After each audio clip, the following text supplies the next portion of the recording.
So this is the 100th podcast, the 100th episode of my show that I've done for you for several years now, and not all of them have been video. Started out with just audio only, but I think about the 19th or 20th podcast I switched over. So I thought to do something a little different for the 100th podcast, because I have a couple of podcasts that I need to post. I wanted to do a little retrospective, and on the 50th podcast, I talked to you about some of my challenges dealing with sadness and depression and life and challenges and stuff like that. I think I owe it to you as a viewer, as a member of my site, as a subscriber.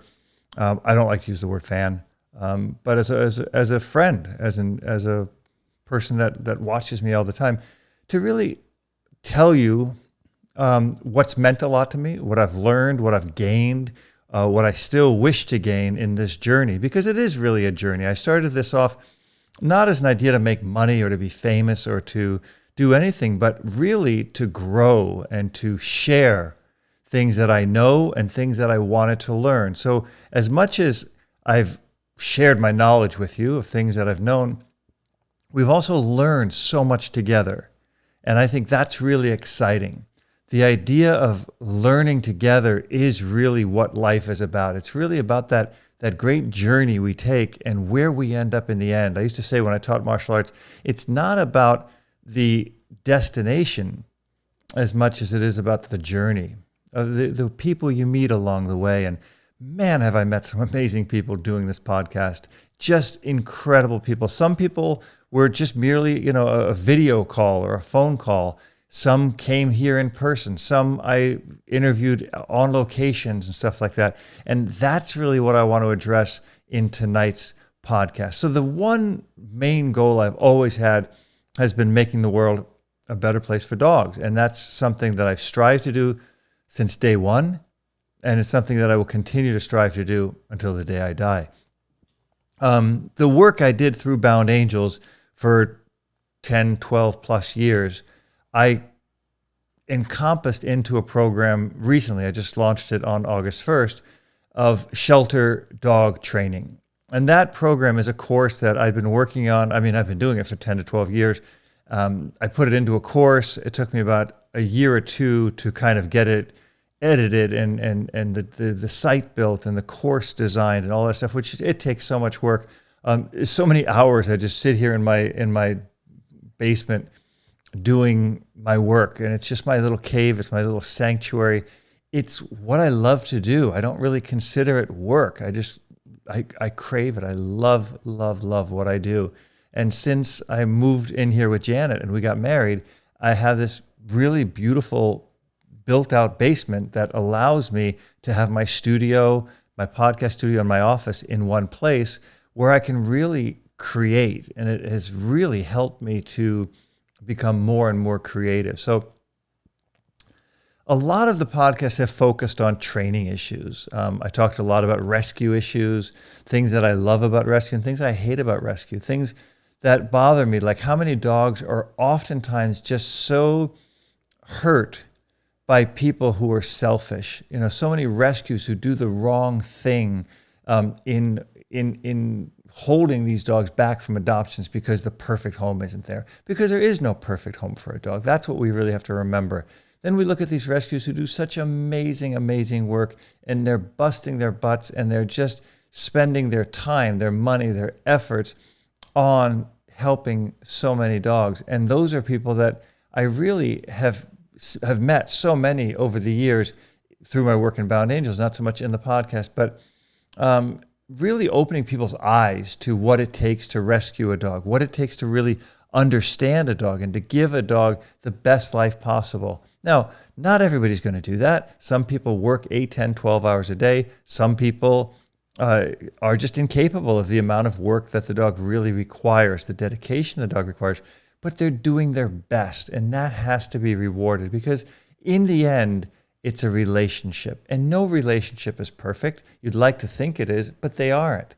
You can only do what you can do to the best of the person that you are, and you need to embrace that. And that's one of the things that I really learned in my life through martial arts, through photography, through my work, through dog training, through the work I do now with the media. And now I'm less of a dog trainer and more of a dog spokesperson, but the training of dogs is still really, really at the core of my being. I just really love, more than the training, the relationship. Like, where does that relationship bring you with your dog? And we've asked a lot of tough questions on the podcast. We talk to veterinarians, we talk to trainers, we talk to competitors, we talk to military trainers, we talk to, my God, so many different breeders. We talk to, I'm looking through my list here, so many different things that I've talked to people about. And the bottom line is, it just gets really down to the main fact of, do you love dogs or do you love what you're doing? And that's a really critical component. I remember when I was doing IPO, Schutzen, IGP, whatever it's called now, I worked with a club where the helper was not very good. The club was more old school than I preferred.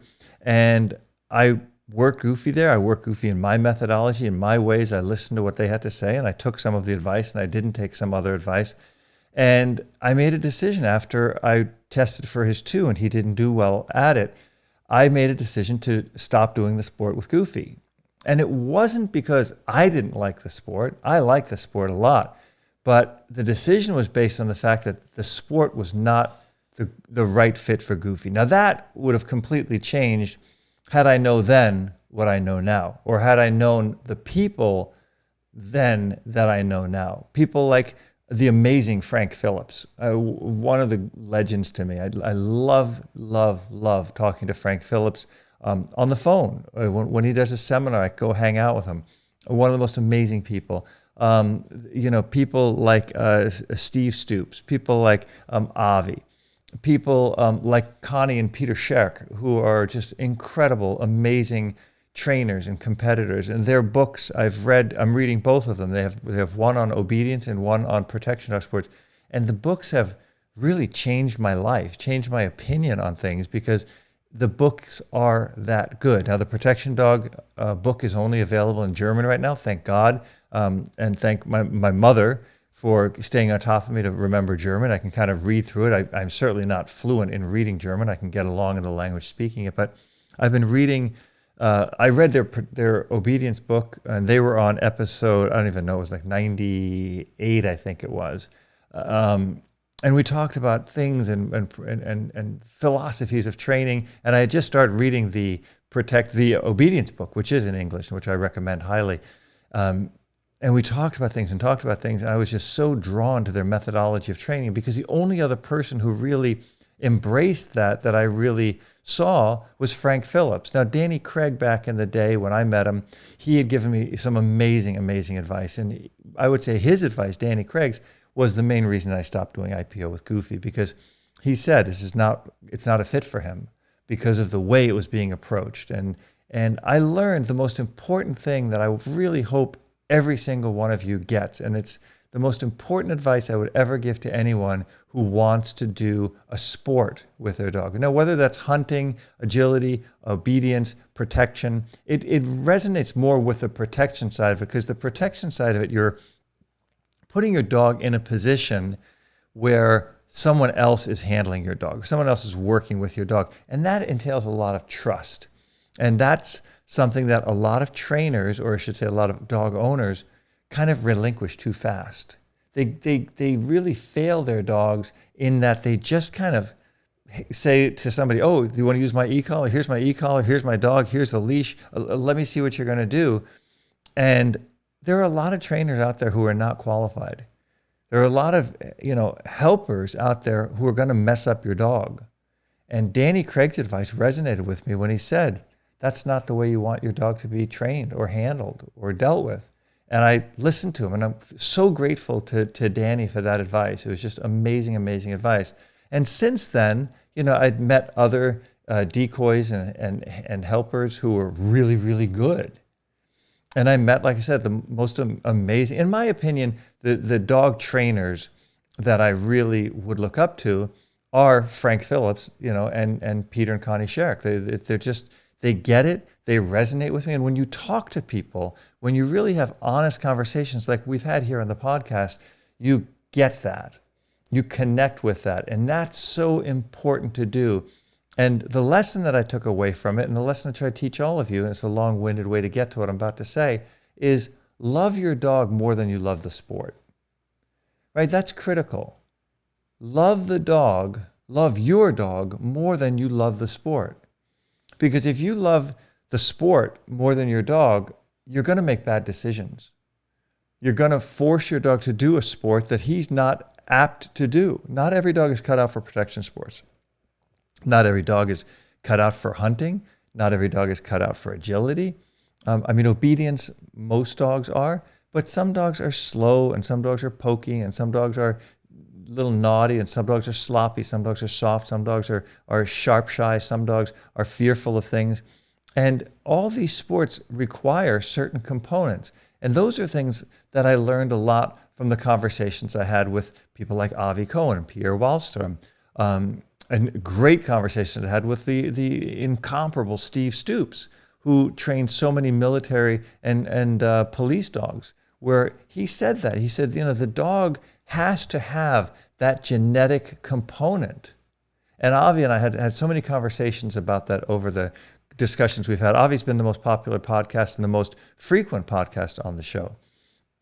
Another person that agreed with a lot of that stuff too was Larry Krohn. Larry and I have been friends through the internet for years.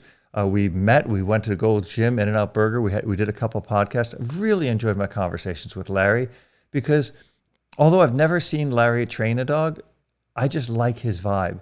And to me, that vibe is really everything. And that's the same vibe I had from Frank Phillips. I keep going back to Frank Phillips, like a bromance here, that he and I clicked. Like he sat across from me. We literally met the day of the podcast. Avi brought him over, and thanks to Avi for introducing me to so many great people. We met, we shook hands, we talked for like 10 minutes upstairs, Janet, Avi, and I, and Frank, and we sat down here, and it was just like, boom, it just clicked. And I knew that was the guy. He's the guy, the dude, right? Frank Phillips is the dude. Like he's the guy that you want to learn from. He's the guy you want to spend time with because he's the guy who really loves dogs, right? That's the conversation he and I have all the time. He always says, you know what you and I have in common? We both love dogs. And we love dogs more than we love the sport. We love dogs more than we love the training. Because if my dog can't train and can't do the sport, I'll just hang out on the couch with my dog. That's the ultimate, right? Because in the end, when those last breaths come on that dog, that's the value, is you're holding him, you're petting him, you're caressing him. Forget the trophies, right? Forget the ribbons, forget the certificates. I've got so many certificates and ribbons and trophies. I throw 90% of them all away because I don't care about it. And that was an impressive thing that Peter and Connie talked about. They said that when they get a dog, they keep it for life. Now, a lot of other people that I'm sure, the people I've talked to on the podcast as well, I know Danny doesn't, they trade dogs in. It doesn't work out. Okay, I'm going to get rid of that. I'm going to keep this. I'm going to get rid of this dog. And they make those decisions. And they've, in their own right and to their own credit, they're doing what's fair to the dog. They want to do the sport. That dog's not good for the sport. So instead of ignoring the dog and leaving it in a kennel or at home, they rehome the dog and get another dog. That's not a personality I have. It's a personality that I don't really understand. I don't fault people for doing it, but that's not who I am. So obviously I'm going to resonate more with a person like Peter and Connie or like Frank Phillips, who really will only hang on to a dog for the entire life of the dog. That's all they would know how to do. They're going to work the dog from beginning all the way to end. I addressed a lot of training issues in the podcast. I've talked about the pitfalls and what I hate about positive only training. Now, I'm a positive trainer. I do treats, I do rewards, I do very few corrections, but I do believe that dogs need corrections. And having worked with as many dogs I've worked with, which you'd be hard pressed to find somebody who's trained or handled more dogs than me, of all the different drives, different breeds, different ages, sizes, temperaments, everything from protection dogs. Yes, I've done IGP a bit, but I'm in no way even on the same level as any of these people that I've talked to on the show.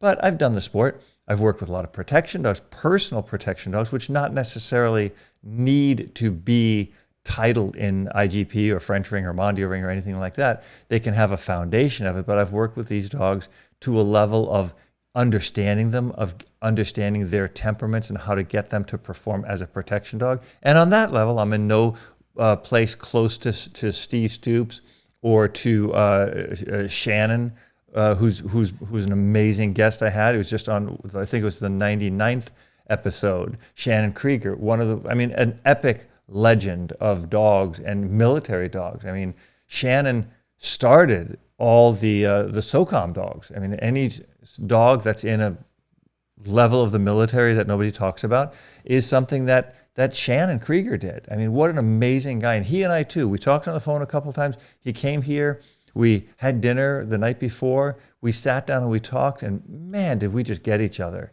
We just connected.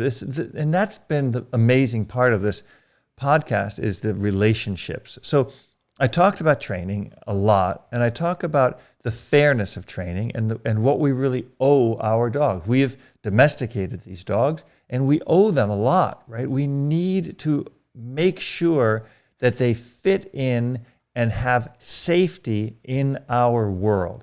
It is our world. We have, colonized this planet, so we owe it to a creature that we've domesticated, that the dog is fairly treated, humanely treated, and is kept safe. And that only will come through training. And it only come through balanced training of giving a dog a fair picture of yes and no and all of that. I talked about the adoption stuff, the rescue things, and I will do more on that, especially now that I've launched the Shelter Dog Training Program. I will really address more issues involving shelters, involving behavior, and involving training. So look forward to that in the podcast. Also look for more podcasts on just my discussions of what's important. Now, a lot of the podcasts are now guest-oriented. And I said in the last live that I'm not going to do a podcast just to do a podcast, because people waste their lives on social media. Every time I see somebody, they're looking down, they're walking their dog on the sidewalk, and they're not even looking at their dog. They're literally looking at their phone. And why people can't get their heads out of their phone more than they can is beyond me. They don't have conversations anymore. And that's a real sad turn. So even though I am involved in social media and hoping that people will watch my podcast and that they will be a part of it, I don't want to monopolize your life. I don't want you spending more time listening to me, watching my videos, than you actually spend with your husband or wife or your girlfriend or boyfriend or your dog. I'm here to teach you some great things to enhance your life with your dog. So listen to the podcast, watch the lesson, learn from it, and go apply it. Don't spend so much time with and I'm going to tell you why I keep looking to the side. Why spend so much time with me? I'm here to give you information, deliver it in an encapsulated form, and get you out. Go enjoy it. Check in with me once in a while. You don't need to check in every day. Check in a couple times a week on YouTube, on my website, my membership section if you're a member. If you're not, YouTube only, Facebook. But then go on. It becomes this black hole of scrolling. Oh, Robert said this, let's check on that. Oh, that says this, let's check on this. And next thing you know, you've wasted 2 hours of your life. And again, I truly believe that when you're on your deathbed, when you're taking your last breaths, you'll resent that. You will resent that time. And I don't want to be the guy that you spent all that time and that you're resenting. I want you to think of this as the guy that told you, here's how to train your dog, here's how to have fun with your dog, and then I went and I did it. I listening to this made me spend more time with my dog, more time training my dog. And that's also what I'm going to do, because the 2,000 plus hours I spent putting the Shelter Dog course together and working on the site is now done. Now I'm going to semi-retire. After today, I'm semi-retiring. I'll still be here. I'll still do podcasts and stuff and lessons, but I'm not going to spend as much time in front of the computer. I'm going to spend more time with my dogs, with my wife, with my family, with friends. And just walking and enjoying fresh air and scenery and beautiful things, less time on the phone. I spent a lot of time talking with military and police handlers and trainers. And the reason I do that is because I owe so much to them. I have such a strong passion for our military, for our police, for our first responders, for people who put their lives on the line. And because this is a show about dogs, I always want to interview those people.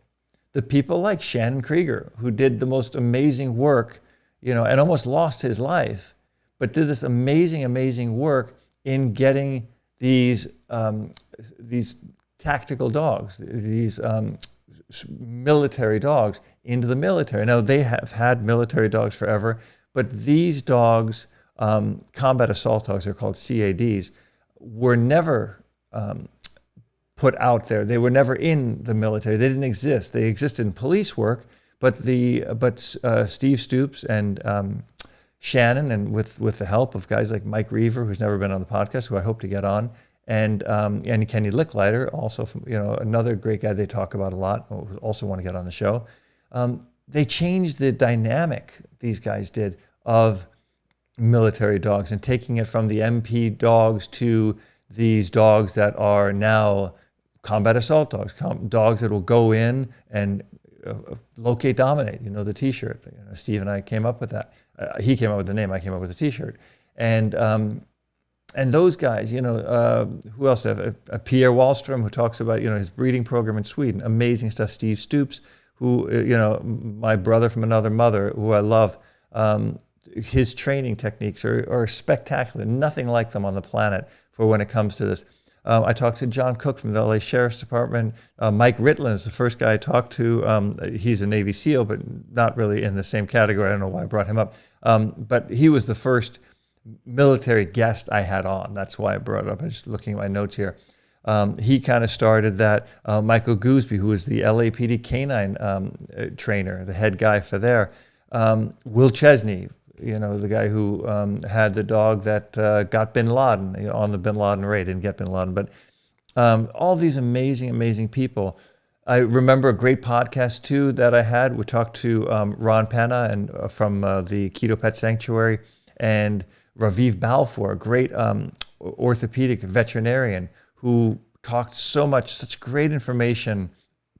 I hope I can maybe put links to these podcasts in this podcast so that I had great podcasts also with breeders, and not necessarily interviewing breeders to give you a place to go and get a dog, because I will never do that. I will never recommend a breeder. It's just not my thing I do.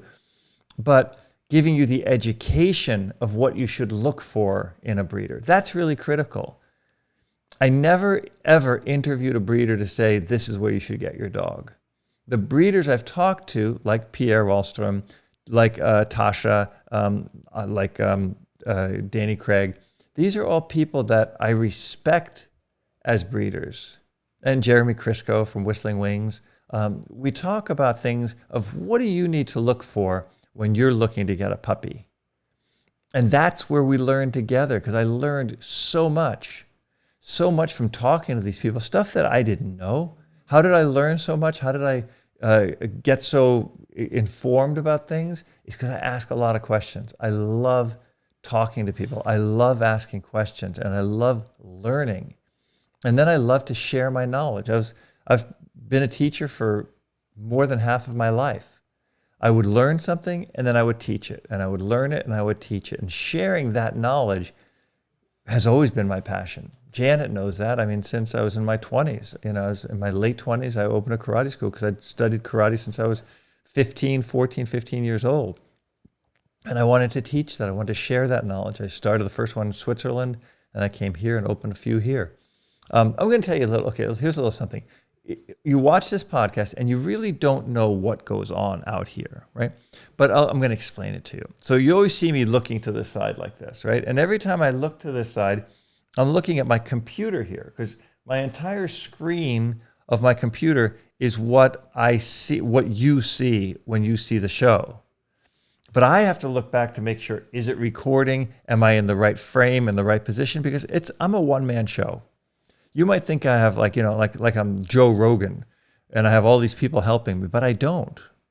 It's literally right now, it's me, Goofy's on the couch, Maya's laying down, Jimmy's over there, Dwayne's upstairs with Janet. It's later at night. I think it's like 7:30 or so on a Friday night. And I'm here doing this podcast in my little studio. I have a light there. The camera's right in front of me. There's another light here. And there's usually another camera here, which covers the guest, which would be sitting right across from me. I'm talking into a mic similar. I have a little mixing board here for my audio. I have a little switching board here for my cameras, so I can switch from camera 1, 2, and 3. Right now, for some reason, I have to use camera 4 because the switch on camera 1 isn't working. So I have a lot of technical issues, much of the time. I love electronics and gadgets, but I'm always fighting this beast. I recently brought on another video person to help me.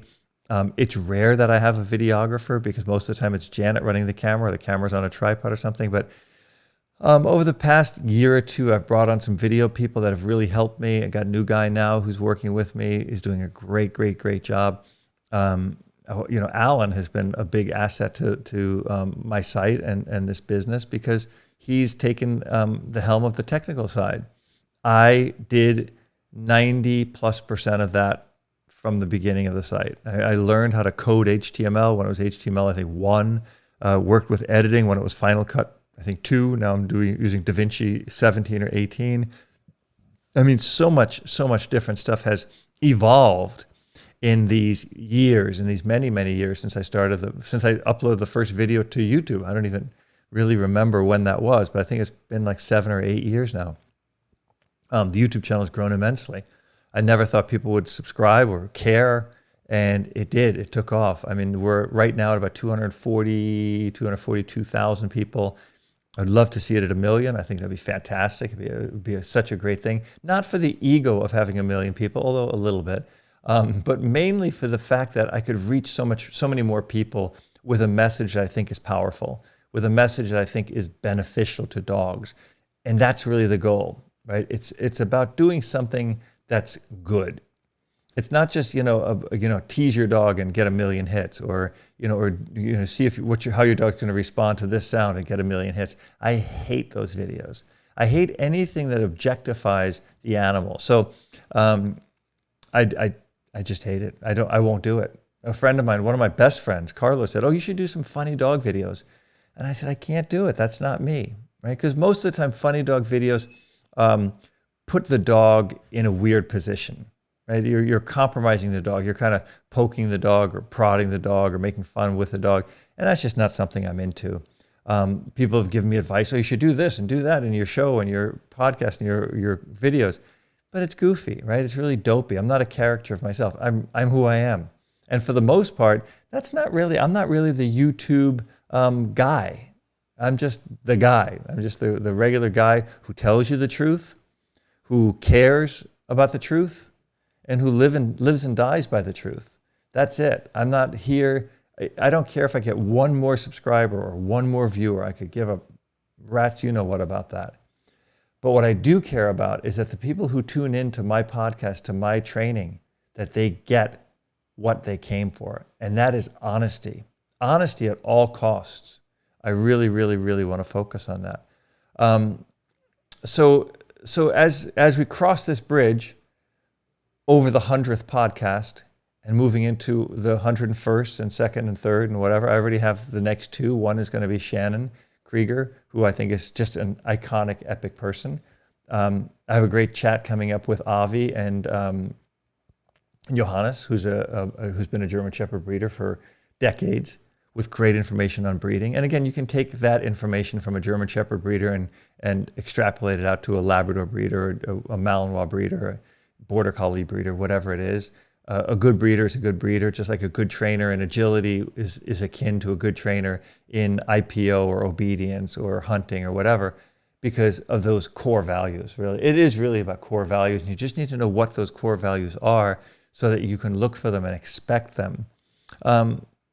All in all, again, like I said, 100 podcasts. Today, this is the 100th episode that I've done. This is the 100th episode of the podcast overall. I believe it's probably the 80th video podcast, but that doesn't matter. What really matters is that I've been talking to you guys for this many years, over this many times, and I feel like I know you. I'm sure you feel like you know me, and I value that.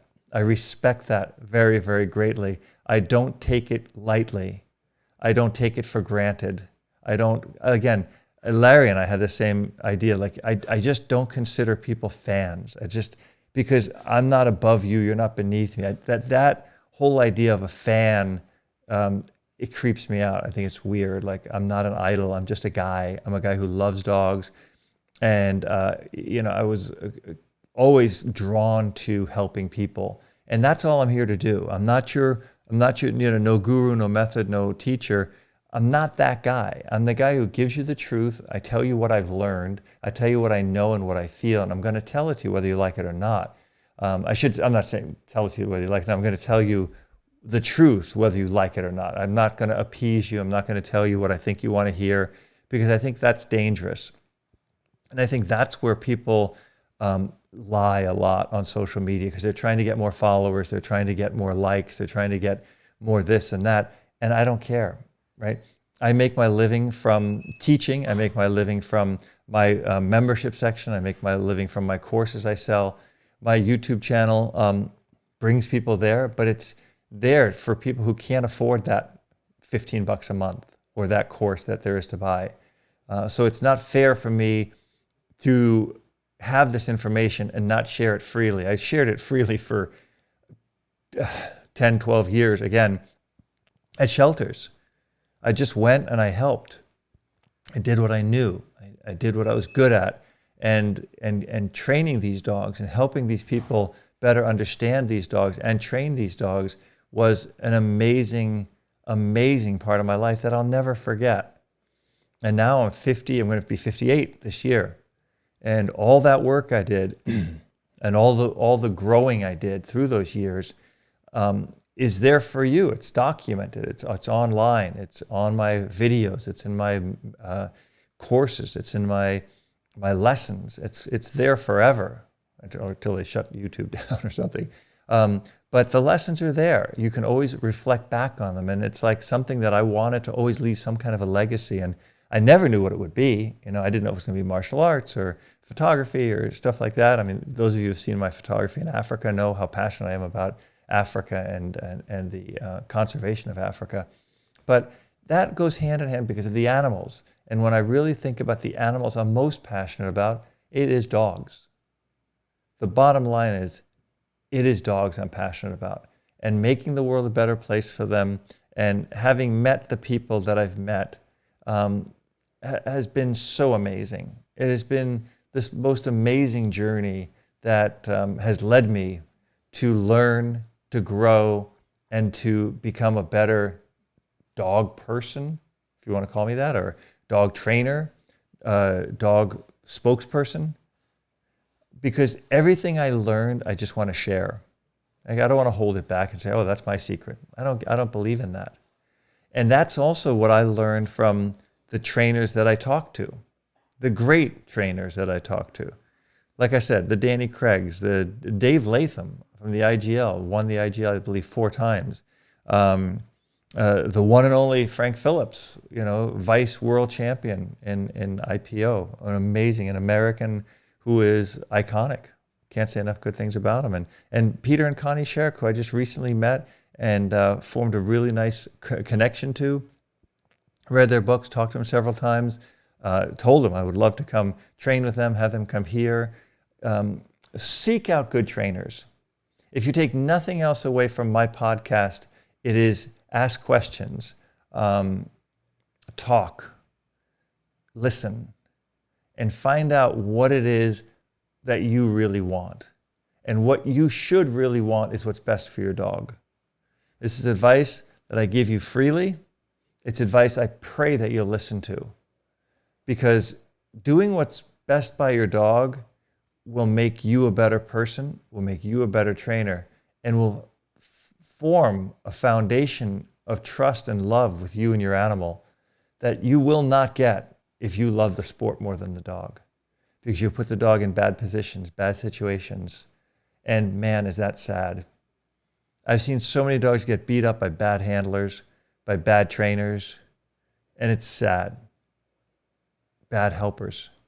So sad. Your dog trusts you. Your dog loves you. You are your dog's only advocate. You are the only thing your dog has. That's it. You pick up that puppy at 8 weeks and you let that puppy sit in a room or in a yard, it's going to die. You need to feed it, care for it, nurture it, make sure it gets medical attention when it needs, it gets food, it gets love, it gets structure. So you're it for that dog. And surround yourself with people who get that. And there's not a lot of them, right? Some people overdo it with the dog. They're like neurotic, the fur baby people and the doggy parent people and all those people. I think they do love dogs, but I think they lack the capacity to give the dog the structure the dog needs. Then there's the people who are going to train at all costs. And then there are people in the middle, right? We've all gotten away from the middle. We've all gone left or right. And getting to the middle, understanding, having compassion for everyone. You don't see me criticizing any trainers in particular. I will criticize the philosophy of one-sided trainers, whether it's on the left or the right, whether it's the all positive or the all compulsion. I will criticize them to my dying day because I think it's wrong. I believe it's wrong, and I know it's wrong. Having talked to people, again, I could say their names over and over again, but I don't need to. But these people that you've seen in these podcasts will tell you that it's wrong and that you need to draw that line. And remember, you are everything to your dog. You are your dog's life, your dog's heart and soul. You are your dog's reason for existing. So if you dump dogs in shelters, if you get rid of dogs, if you abandon dogs, if you don't care for your dogs, you're a creep, right? You don't give up on a dog. It's not that hard to keep your dog. People who say, oh, it's too expensive, it's too hard, it's too this, it's too that, that's BS. You made a commitment. It's like a relationship. Stand steadfast in that commitment, in that relationship. Because if you break up with your boyfriend or girlfriend, they'll be fine. If you give up on your child will not be fine. And if you give up on your dog, not that I'm comparing children with dogs, but if you give up on your dog will not be fine. You'll never know what happens to him. He doesn't have a voice to tell you what's going wrong. When you drop him at a board train, you pick him up 3 weeks later, you don't know what that trainer did. You hope to know what he's doing. You hope to know he's good. You hope to know you can trust, but it's not certain. It's not 100%. So as we bridge this big horizon and stepping into the 101st podcast, which will air next week, look back at some of the other ones. Look back at your favorite ones. Watch them again. Listen to them on your phone, when you're driving, because all the podcasts are audio and video. You can watch them on YouTube, or you can listen to them on Apple, TuneIn, Google, Facebook, everywhere. Or you can even listen to them on YouTube. Just don't watch the video when you're driving. But thank you is what I really want to say. I really want to thank you all for your friendship, for your kind words, your emails, your comments, your words and your support have meant so much to me over these years. I'm grateful. I'm eternally grateful. You've changed my life. You've given me the life that I never really thought I deserved, and the life that I never really thought I'd ever have. And I thank you for that. And I will continue to provide you the best information I can give you, the best guests I can give you, the best training I can give you. And when I don't have any more to give, I will stop. Because that's my dedication to you. And that's my commitment to you, is that I will give you the best until I have nothing else left. And on that, I will leave you. I will thank you, and I'll see you soon. God bless you.